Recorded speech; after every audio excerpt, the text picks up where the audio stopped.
WhatsApp guys বর্ডের YouTube channel থেকে সবাইকে শুভেচ্ছা অভিনন্দন। আজকে আমরা চলে আসলাম পুরান ঢাকার সরস্বতী পূজা উপলক্ষে। পুরান ঢাকায় কিভাবে সরস্বতী পূজা মাচার উপর করা হয় তা ভিডিওর মাধ্যমে তুলে ধরার জন্য আজকে মূলত পুরান ঢাকায় আসা। পুরান ঢাকার শাঁখারী বাজারে মূলত বিভিন্ন পূজা মাচার উপরেই করা হয়, কারণ নিচ দিয়ে মানুষ চলাফেরা করে উপরে মাচা প্যান্ডেল করে পূজা করা হয়। দেখতেই পাচ্ছেন সরস্বতী পুজো উপলক্ষে মণ্ডপগুলোকে কিভাবে সাজসজ্জা করেছে লাইটিং এবং স্পিকারের মাধ্যমে। এই মণ্ডপের মানুষের আনাগোনা অন্য মণ্ডপগুলো থেকে একটু বেশি, কারণ এই মণ্ডপে এখন পূজার অঞ্জলি চলছে, তাই এই মণ্ডপে অন্য মণ্ডপগুলো থেকে আনাগোনা বেশি। এখানে চলছে অঞ্জলি দেওয়ার কর্মকাণ্ড, দেখতেই পাচ্ছেন ভিডিওতে।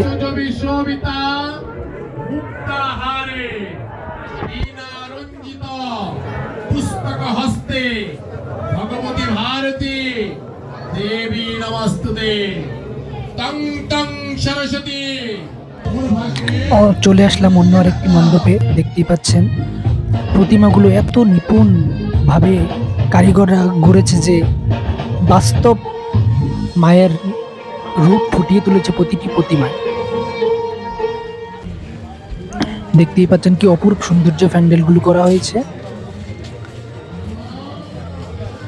একটা একটা করে সবগুলো মণ্ডপে আজকে ঘুরবো এবং ভিডিওর মাধ্যমে আপনাদেরকে সবগুলো মণ্ডপের ভিডিও চিত্র দেখাবো, সাথেই থাকুন। আস্তে আস্তে আমরা মাচার নিচ দিয়ে যাচ্ছি সামনের দিকে। প্রতিটা মাচায়ের উপরেই প্রতিমাগুলো বসানো হয়েছে অনেক অপরূপ সুন্দরভাবে।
আজ এতটুকুই ছিল। পরবর্তী ভিডিওতে আবার দেখা হচ্ছে বন্ধুরা, বাই।